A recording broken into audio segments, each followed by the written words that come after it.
Okay, so this is the part 3, which I really didn't want there to be a part 3, but I had messed up pretty bad at the end of the last video, so this is the part 3 of how to escape an abuse situation or quote unquote runaway. I really did not want there to be 3 parts to this, but I guess this kind of makes it better because it would have been really long anyway. So the last thing I mentioned in the part 2 was how you should look at your destination or where you're going to go on Google Earth way before leaving and already have places where you could possibly stay at and set up a tent at mapped out. And yeah, so anyway, if you have a good camp with shade, you can stay put there most of the day and not be seen by the public too much. This is also why you need to avoid cities so you can hide better and be closer to wooded areas. You also need to go to a state with enough homeless services to be able to get basic needs like food, sanitary napkins, and a shower without money. Since you can't get food stamps on the run under 18 or without voter records, and overall you can't work while you're doing the lay low till 18 thing.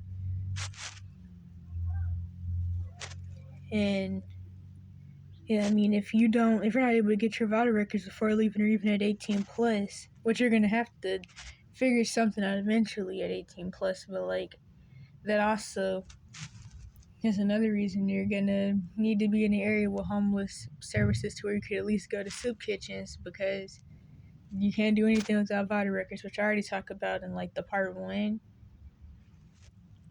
Yeah, so anyway, it's really hot in here, but if you're worried about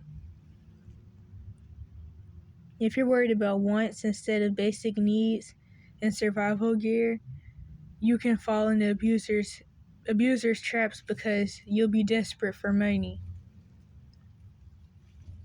So yeah, when you're doing the lay low till 18 thing, you should be focused on survival, not nice shoes and stuff, because then you're gonna fall into traps because you're gonna want money to get stuff that you don't need anyway. Although if you have a really long wait till 18, you may at least want to move cities every couple of months, especially if you're seeing too much. And that goes into what I was saying in the last video, at the last couple minutes, because I had left off talking about how people say you should move every 3 days, but honestly, I really disagree with that, because that's going to take up a lot of money, and it's going to just make you be even more used to instability. Not to mention, I mean, it's really not even that possible to move every 3 days, especially if you actually left with stuff. But anyway, 11. Keep in mind, police and others will harass you, stalk you, and put you in jail for being homeless. So yeah, when people know you're homeless, especially the police, they will harass you, and they will try to put you in jail for stupid stuff. Like, I think I mentioned this in the part 1, but I remember this one time where the police told me that soliciting is when homeless people sit and stand around. And I think I was reading a book or I was eating or something. And then they told me I was soliciting.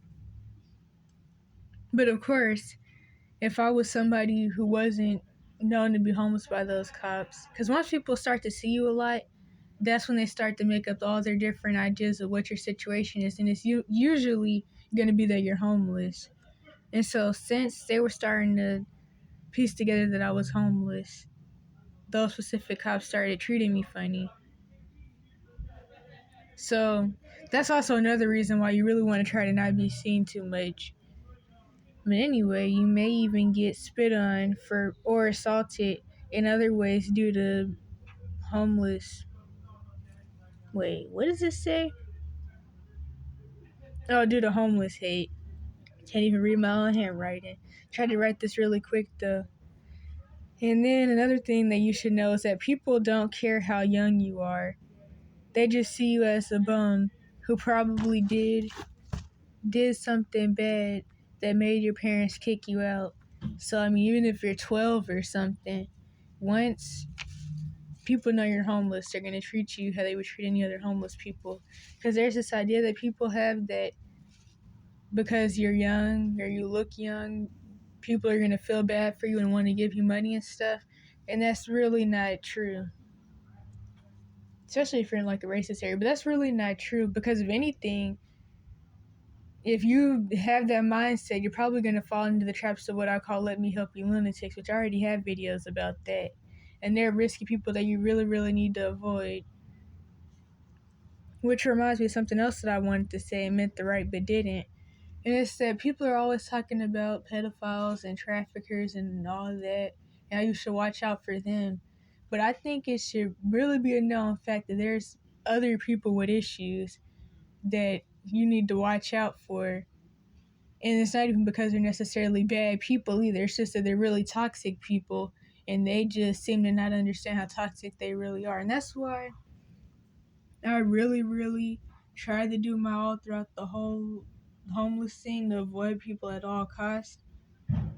And it revolves around multiple reasons. And it wasn't even because of the pedophile thing that people are always talking about. Because, I mean, that's the issue. But I'm not really one of those types of people that feels desperate enough or either wants to date somebody so bad to where I even fall into that. So that's not even the risk for me. What I was really trying to watch out for is what I call let me help you lunatics. Or just attachments and falling into toxic friendships in general. And that's really something to keep in mind because people will try to make you think that, like, once you leave, you're going to have to worry about pedophiles as if there aren't other people with issues in the world. But yeah, so the next thing I wrote is that anyone who's not a slave to the work systems or the systems in general, or being trafficked, labeled, drugged, and abused through the Cash for Kids system is seen as a criminal. So this is another thing that's going to make people feel some type of way about you. So people don't even have to see articles or know that you ran away. People are just going to feel some type of way about you because since you're not being abused through the Cash for Kids system, you're considered a criminal. And so that's all I have written right now, but I may make a part 4, but I don't know.